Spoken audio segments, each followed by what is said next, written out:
மானாமதுரை பகுதியிலே காவல்துறையால் கொடூரமாக தாக்கப்பட்டு படுகொலை செய்யப்பட்ட தம்பி ஆகாஷ் டெலிசன் அவர்களுக்கு தமிழர் ஆட்சிக் கழகத்தின் சார்பாக வீர வணக்கத்தை தெரிவித்துக் கொண்டு நாங்கள் இந்த படுகொலை நடந்ததிலிருந்து இதில் என்ன நடக்குன்னு நாங்கள் வாட்ச் பண்ணிகிட்டே இருக்கிறோம். தேர்தலின் காரணமாக சில நகர்வுகள் இருந்ததுனால நம்ம பொறுப்பாளரை அனுப்பிச்சு விட்டுட்டு அந்த கதையில் இருந்துட்டோம். ஆனாலும் எங்களோட மனசு இந்த போராட்ட காலத்தில் நம்ம போய் நிற்கணுங்கிறது தான். ஆனால் அதையும் தாண்டி உங்களுக்கெல்லாம் ஏன் இப்படி தாமதமாக இவர் வந்திருக்காருன்னு நீங்கள் நினைக்கலாம். இன்று ஒரு படுகொலை நிகழ்த்தப்பட்டது. ஆனால் இதே மாதிரி நாளைக்கு இன்னும் 100 படுகொலை நடத்துவதற்கான சூழ்நிலை தமிழ்நாட்டில் இருக்கு. அது எந்த ஆட்சி வந்தாலும் இங்கே இருக்கும். திமுக ஆட்சி வந்தாலும் இருக்கும், டிவிக்கு ஆட்சி வந்தாலும் இருக்கும், இங்கே ஏடிஎம்கே ஆட்சி வந்தாலும் இருக்கும். இதை ஏன் சொல்லணும் உங்க எல்லாருக்குமே தெரியும். ஏன்னா இங்கே காவல்துறையில் இருக்கிற அவன் மனசுக்குள்ள சாதி வெறி. சட்டையை போடும்போது அவனுக்குள்ள சாதி வெறியும் சேர்த்து போட்டுட்டு தான் அந்த காவல் நிலையத்துக்குள்ளே நுழையிறான். தான் சார்ந்த சாதி வாழணும், மற்ற சாதிக்குள்ள சாகணுங்கிற எண்ணத்தில் இருக்கிற சில போலீஸ் அயோக்கியர்களுக்கு மத்தியில நம்ம சில அரசியல் தேவைகளை நோக்கி நகர்ந்துட்டு இருக்கிறோம். ஏன்னா இந்த அரசியல் சூழல் அப்படி இருக்குது. ஆட்சியும் மாறிடுச்சு. ஆனாலும் மனதானது அந்த போராட்டம் இன்னும் முடிவுக்கு வரல. அண்ணன் கே செல்வகுமார் அவர்கள்ட்ட போன் பண்ணி, ஆனால் இப்படி ஒரு போராட்டம் தொடர்ச்சியாக போயிட்டு இருக்கு. அரசியல் சூழலில் நீங்களும் அங்கிட்டு இருந்துட்டீங்க, போகலை. ஆனால் இந்த போராட்டம் இன்னும் வலுவடையலை. அதுக்கு காரணம் இங்கே தவறாக நினைக்க வேண்டாம்.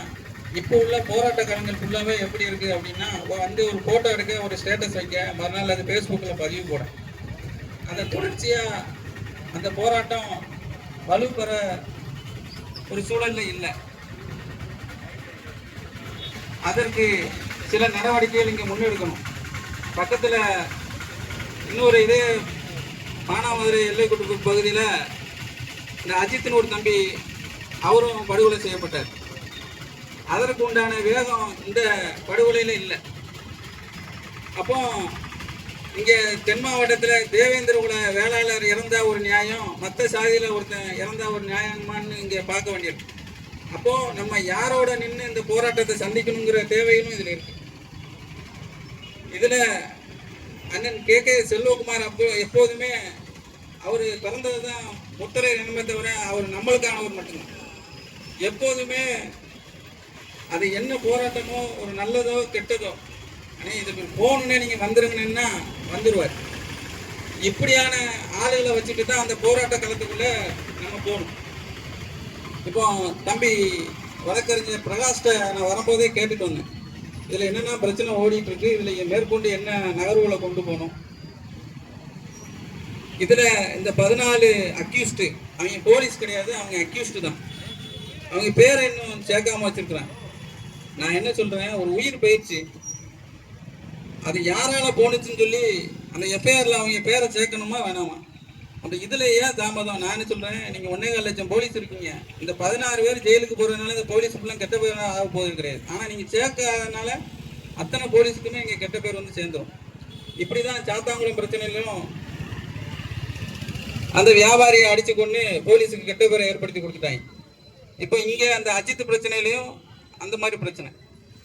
இப்படி ஏழை எளிய மக்களை எந்த பணக்காரனையும் இவங்க அடிச்சு கொள்ள மாட்டேங்கிறாங்க. எத்தனை பேர் கோடி கோடியா அடிச்சு கொண்டு போறான், என்னென்னவோ பண்றான். அவனெல்லாம் அந்த காவல்துறை அடிச்சு கொள்ள மாட்டேங்குது. ஆனா ஒரு கஷ்டப்பட்ட கூலி தொழிலாளியை கொண்டு போய் இப்படி அடிச்சு சித்திரவதை பண்றதுக்கு இவனுக்கு பெரிய மாவீரன்னு இவனுக்கு நினைச்சுக்கிட்டு தான். அப்போ இதுக்கெல்லாம் ஒரு நிரந்தர தீர்வு வேணும்னா இங்க சரியான ஒரு போராட்ட களத்தை நம்ம அமைக்க வேண்டிய ஒரு தேவைகள் இருக்கு. நாங்களும் அரசியல்ல அண்ணன் செல்வகுமாரும் நானும் பல கோடி சம்பாத்தியம் பண்ணணும் இந்த அரசியலுக்கு வரோமா? ஒரு எம்எல்ஏ ஆகிட்டா யாரும் நம்மளுக்காண்டி பேச வேண்டாம், நம்மளே நம்மளுக்காண்டி பேசிக்கிறாங்கள ஒரு சூழலில் தான் அந்த அரசியலை நோக்கி ஓடுறோம். இல்லை எங்களுக்கு அங்கே பணம் காசு அள்ளி தராங்க. ஆனால் வெளியிருந்து பார்க்குறவங்க என்ன நினைக்கிறாங்க, அரசியலில் போனதுனால காரு பங்களா அண்ணி சேர்ந்துடலாம். அது இதுக்கு முன்னாடி அப்படி இருந்திருக்கலாம். ஆனால் இப்போ உள்ள சூழல்லாம் அந்த மாதிரி ஒரு சூழல் இல்லை. அங்கே போனாலே நம்மளுக்கு மன நிம்மதி இல்லாமல் ஒரு சூழல், உழைச்சி பிழைக்கிறவனும் அரசியலுக்கு போனால் அங்கே வாழ முடியாத ஒரு சூழல் வந்துடும். தொடர்ச்சியாக இந்த போராட்டத்தை, இந்த போராட்ட குழு தொடரணும், அதற்கான தீர்வை எட்டணும். அதற்கு இந்த தமிழர் ஆட்சி கழகமும் அண்ணன் KKS அவரின் தலைமையிலான தமிழர் தேசம் கட்சியும் என்னைக்கும் உறுதுணையாக நிற்கும். அது கூட இந்த இடத்துக்கு அண்ணன் தமிழக மக்கள் ஜனநாயக கட்சியினுடைய தலைவர் KM ஷெரீப் அவரும் நான் அழைப்பு சொல்லியிருந்தேன். அவர் சென்னையில் இருக்கிறாரு, வர முடியாத ஒரு சூழல் ஆயிடுச்சு. ஆனால் வர்ற மாதிரி தான் இருந்துச்சு, வர முடியாத சூழல் ஆயிட்டு. அதனால அவங்க பொதுச் செயலாளர் சண்முகராஜா அவர்களை நான் அனுப்பிச்சி விட்டுருந்தேன். தன்னோட கண்டனத்தை அவரும் பதிவு பண்ணியிருக்கிறார். இந்த மாதிரி ஜனநாயக இயக்கத்தை சேர்ந்தவங்க அந்த போராட்டத்தை கையில் எடுக்கும்போது அந்த போராட்டம் வலுப்பெறும். மதுரையில் இதன் தொடர்ச்சியாக மதுரையில் பெரிய ஒரு போராட்டத்தை நாங்கள் முன்னெடுக்கிறதா இருக்கிறோம். அதை இந்த போராட்ட குழுவிட்ட அவங்ககிட்ட நாங்கள் கலந்து பேசிட்டு தான் அதை செய்யணும்னு ஒரு எண்ணத்தில் இருக்கோம். ஏன்னா எடுத்த கவுத்தன்னு நம்ம செய்ய முடியாது. தொடர்ச்சியாக அதுவும் தென் மாவட்டத்தில் மட்டும்தான் இந்த காவல் நிலைய மரணங்கள் இருக்கு. ஏன்னா இங்கே உள்ள போலீஸ்காரனுக்கு மட்டும்தான் 2 கொம்பு இருக்கும். இவனுக்கு யார் குற்றவாளியோ அவனை போய் இவனுக்கு பிடிக்க மாட்டாங்க.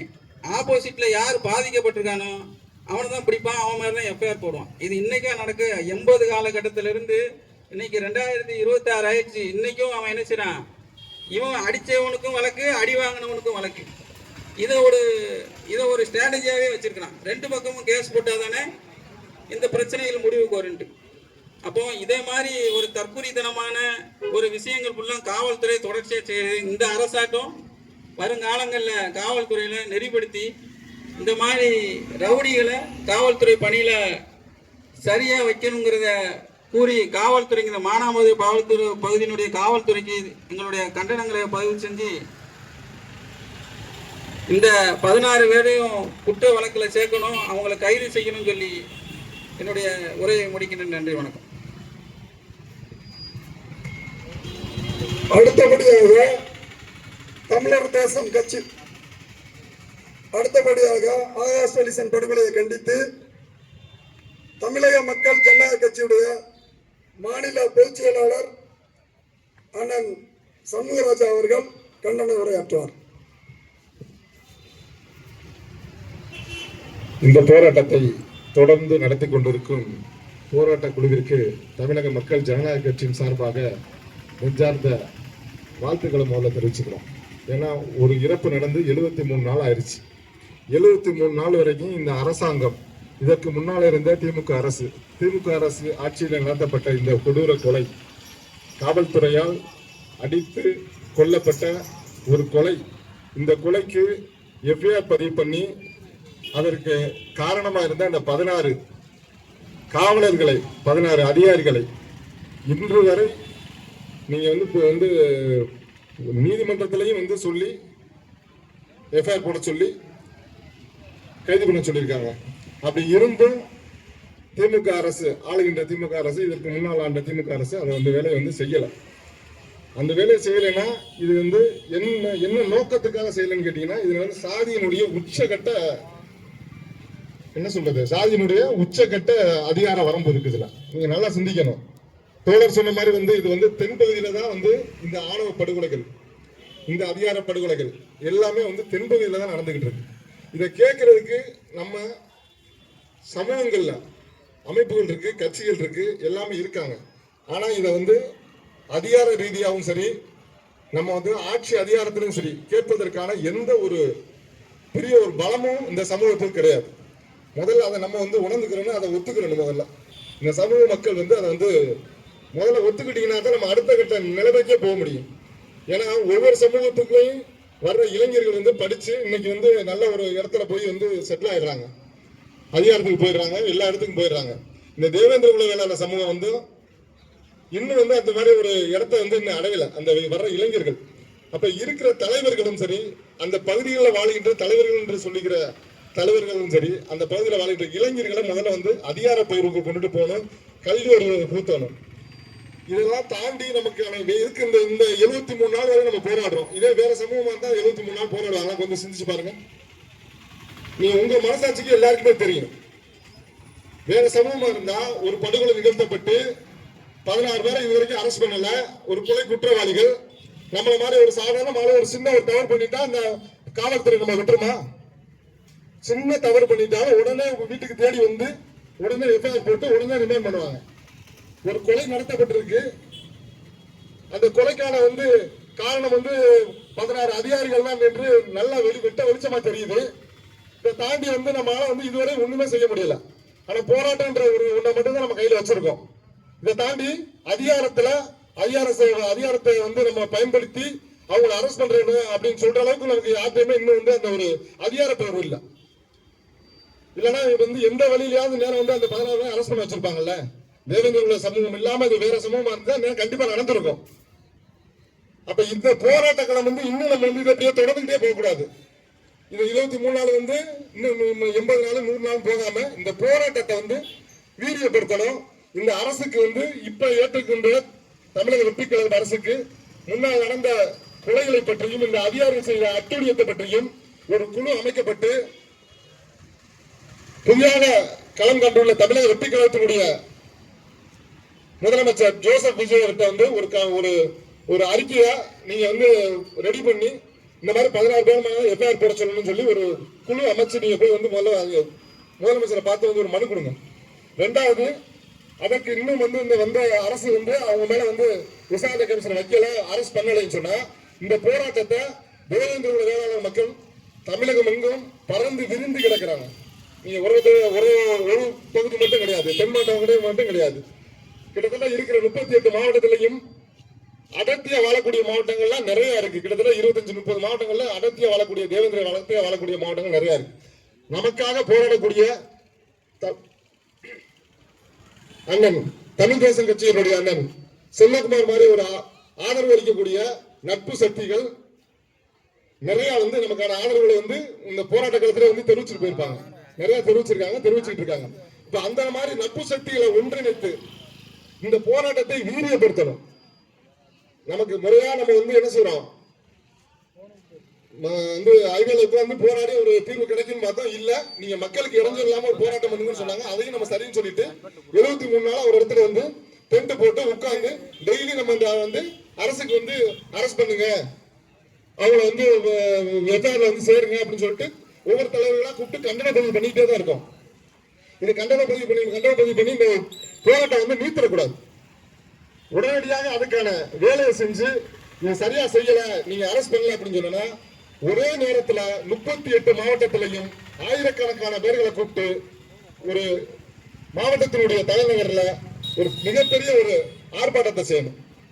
38 மாவட்டத்திலையுமே வந்து நம்ம தேவேந்திர குல சமூகங்களையும் சேர்த்து, நமக்கு நட்பு சக்தியா இருக்கிற சமூகங்களையும் சேர்த்து, நமக்கு நண்பர்களா இருக்கக்கூடியவர்களையும் சேர்த்து, நமக்கு ஆதரவு அளிக்கக்கூடியவர்களையும் சேர்த்து எல்லாரையும் அந்த மாவட்டத்திலே அழைப்புகளை கொடுத்து ஒரே நேரத்தில் 38 மாவட்டத்திலையும் நீங்க வந்து என்ன செய்யணும், ஆயிரக்கணக்கான பல்லாயிரக்கணக்கான பேர்களை கூட்டி இந்த போராட்டத்துக்கு ஒரு தேதி குறிப்பிட்டு நீங்க வந்து இதை ரெடி பண்ணணும். அப்பதான் வந்து அந்த புதுசா வந்திருக்க அரசும் நம்மளை கவனிக்கும். அதற்கு முன்னால நீங்க ஒரு கோரிக்கை மனுவை கொடுக்கணும். இதுக்கு சம்பந்தமா வந்து ரிப்பீட்டடா வந்து இப்ப புதுசா பதவியேற்றிருக்க அரசு தமிழக வெற்றி கழக அரசுக்கு வந்து இதை பற்றி எந்த நாலேஜ் இல்லாம இருந்திருக்கும், தெரியாம இருந்திருக்கும். ஏன்னா இதுக்கு முன்னால நடந்த இந்த படுகொலை வந்து திமுக அரசு இருக்கும்போது நடத்தப்பட்ட மிகப்பெரிய வந்து ஒரு ஜாதி வெறி படுகொலை.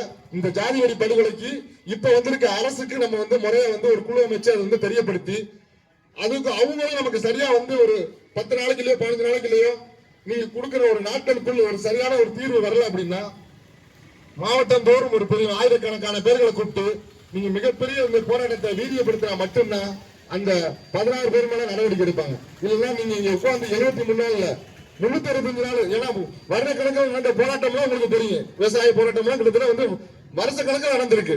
அதுக்கு தீர்வு கடைசியா வந்து எப்படி வந்துச்சுன்றது உங்களுக்கு தெரியும். அந்த மாதிரி நீங்க இன்னும் வந்து ஒரு உயிரை இழந்துட்டு இன்னும் வந்து இப்படியே உட்கார்ந்துட்டே இருக்கக்கூடாது. இந்த போராட்டத்தை வீரியப்படுத்தக்கூடிய வேலையை வந்து இந்த போராட்டக்குழு செய்யணும். அதுக்கு என்னைக்கு தமிழக மக்கள் ஜனநாயக கட்சி உறுதுணையா இருக்கும், அண்ணன் KM ஷரீப் என்னைக்கு உறுதுணையா இருப்பாரு.